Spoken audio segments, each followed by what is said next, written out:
महत्वपूर्ण एजेंडा था इसमें। ये 37 प्रस्ताव से 37 और ये ग्रामीण कार्य विभाग के थे और हमारे ग्रामीण क्षेत्र में जो सड़कें हैं उनका उन्नयन और उनका रिपेयर और उनका मेंटेनेंस इससे संबंधित था। तो 37 अभिलेखों में ये 37 जिलों के थे, जिसमें 11,251 पथों से संबंधित था। 11,251 पथों से संबंधित था। इन पथों की लंबाई सभी पूरे 37 संलेख को मैं जोड़ के बता रहा हूँ। 19,667 किलोमीटर्स था ये। 19,867 किलोमीटर और कुल लागत थी 17,266 करोड़ और इसमें 7 साल का दीर्घकालीन प्रबंधन और अनुरक्षण था। मैं फिर से पढ़ देता हूँ। करीब 37 संलेख थे 37 डिस्ट्रिक्ट्स का।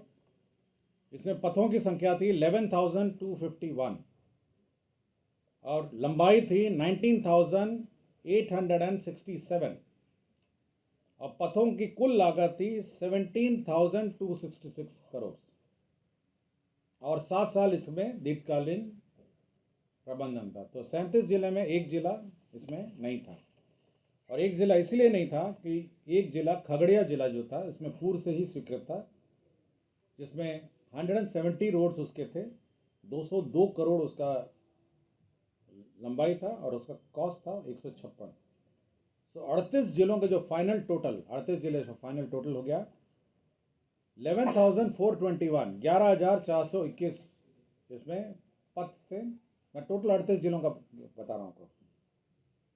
इसमें कुल लंबाई था 20,069 किलोमीटर और कुल राशि इसकी थी 17,422 करोड़ 17,422 करोड़। तो ये पूरे 51 एजेंडे में 37 एजेंडा यही था। तो 37 डिस्ट्रिक्ट्स, एक डिस्ट्रिक्ट पहले ही हो गया खगड़िया और 11,421 रोड्स थे। लंबाई 20,069 किलोमीटर और 17,422 किलोमीटर। तो आपका कुल 37 एजेंडा तो ऐसे ही मैंने आपको एक्सप्लेन कर दिया। ये योजना का नाम है, इसके अंतर्गत थी मुख्यमंत्री ग्रामीण सड़क उन्नयन योजना के तहत ग्रामीण सड़क सुदृढ़ीकरण एवं प्रबंधन कार्यक्रम। तो ये इसका स्कीम का नाम था, मुख्यमंत्री ग्रामीण सड़क उन्नयन योजना, और इसके तहत ग्रामीण सड़क सुदृढ़ीकरण एवं प्रबंधन कार्यक्रम। इसमें इसका सुदृढ़ीकरण होना था और 7 साल का मेंटेनेंस होना।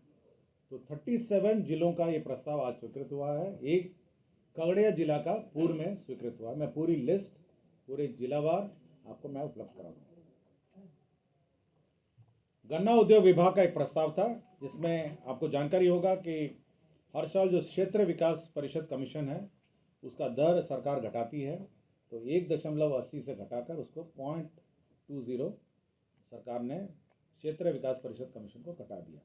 ये 3 साल का घटाया है, 22-23, 23-24 और 24-25। उद्योग विभाग का प्रस्ताव था औद्योगिक प्रोत्साहन नीति 2006 से आच्छादित इकाइयों को SGST की प्रतिपूर्ति की स्वीकृति। जो 2006 के इकाई थे, जब पॉलिसी बनी थी उस वक्त वैट था, तो अब उसके इकाइयों को SGST की प्रतिपूर्ति की भी स्वीकृति दी गई। नगर विकास एवं आवास विभाग का एक प्रस्ताव था समस्तीपुर आयोजना क्षेत्र। समस्तीपुर का प्लानिंग एरिया वो एरिया होता है जो अर्बन मतलब एरिया डिफाइन करता है, नगरीय क्षेत्र नहीं है, बट प्लान मतलब उसका प्लान्ड डेवलपमेंट होगा। तो समस्तीपुर आयोजना क्षेत्र का सरकार ने स्वीकृति दी है। 2 निर्माण कार्य कॉलेजों में शिक्षा विभाग ने स्वीकृत किया का प्रस्ताव स्वीकृत हुआ है। एक तो मगध महिला कॉलेज महाविद्यालय मगध महिला कॉलेज है पटना में। इसके परिसर में विज्ञान भवन 6G+6 और ऑडिटोरियम का निर्माण। इसमें 47 करोड़ 23,95,000 रुपये व्यय होंगे। तो मगध महिला कॉलेज जो है उसी के परिसर में ये शैक्षणिक भवन स्वीकृत होगा। मगध महिला कॉलेज में के अंतर्गत विज्ञान भवन साइंस बिल्डिंग G+6 का होगा और ऑडिटोरियम बनेगा मगध महिला कॉलेज और इस पर 47 करोड़ 23 लाख 95,000 व्यय होगा। 47 करोड़ 23 लाख 95,000 व्यय होगा। जयप्रकाश विश्वविद्यालय अंतर्गत राजेंद्र कॉलेज छपरा, ये छपरा का कॉलेज है राजेंद्र कॉलेज। इसमें शैक्षणिक भवन का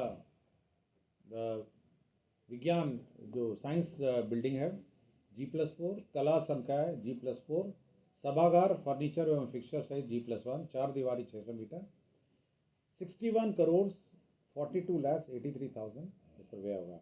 61 करोड़ 42 लाख 83,604 रुपये। तो ये बिल्डिंग बनेगी जयप्रकाश विश्वविद्यालय अंतर्गत राजेंद्र कॉलेज छपरा। शिक्षा विभाग का एक प्रस्ताव था जो मुख्यमंत्री बालिका बालक पोशाक योजना है, शताब्दी मुख्यमंत्री बालिका पोशाक योजना है।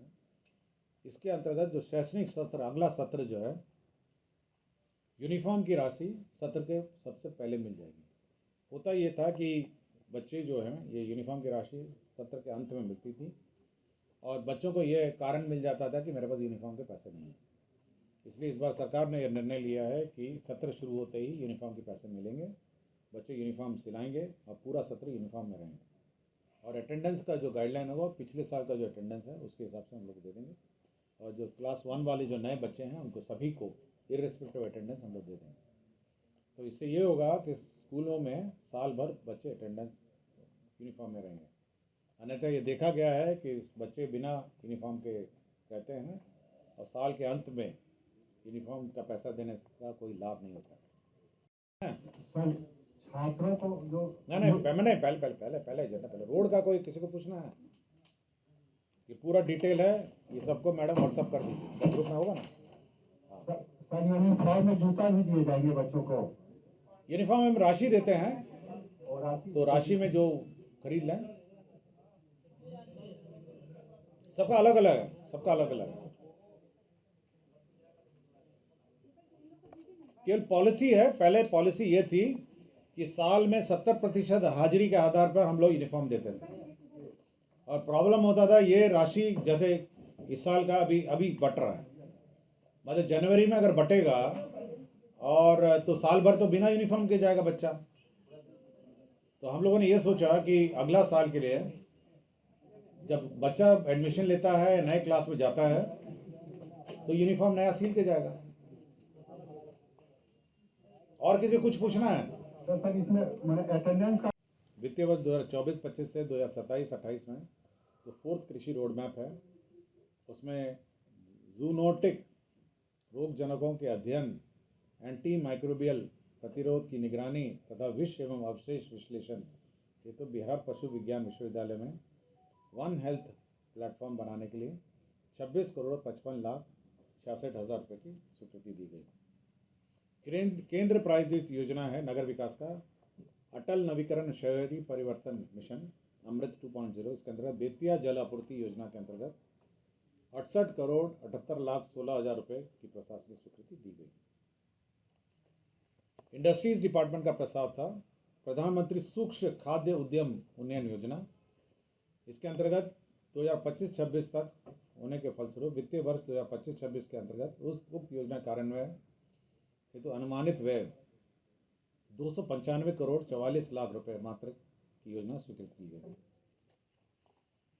मद्य निषेध एवं उत्पाद एवं निबंधन विभाग में सोनबरसा अंचल सहरसा में स्थायी रूप से नया अवर निबंधक कार्यालय खोला जाएगा, सब रजिस्ट्री ऑफिस खोला जाएगा सोनबरसा अंचल सहरसा में। सामान्य प्रशासन विभाग का था बिहार उच्च न्यायालय के भूतपूर्व मुख्य न्यायाधीशों एवं भूतपूर्व न्यायाधीशों की घरेलू सहायता संशोधन नियमावली 2025 की स्वीकृति। तो रिटायर्ड होते हैं मुख्य न्यायाधीश और भूतपूर्व न्यायाधीश, उनको घरेलू असिस्टेंस स्वीकृति दी गई। श्रम संसाधन विभाग में पूर्व में स्थापित संस्थाओं में नया व्यवसाय प्रारंभ करने ये तो राज्य योजना अंतर्गत 5 औद्योगिक प्रशिक्षण संस्थाओं में 3 व्यवसाय में 7 यूनिट परिवर्धित करते हुए 7 अनुदेशों के पद सृजन करने का प्रस्ताव है। लास्ट में हमारे गेस्ट हाउस जो हैं, स्टेट गेस्ट हाउस के जो अधीक्षक हैं, उनका कार्यकाल 1 साल से कॉन्ट्रैक्ट पर बढ़ाया गया। धन्यवाद।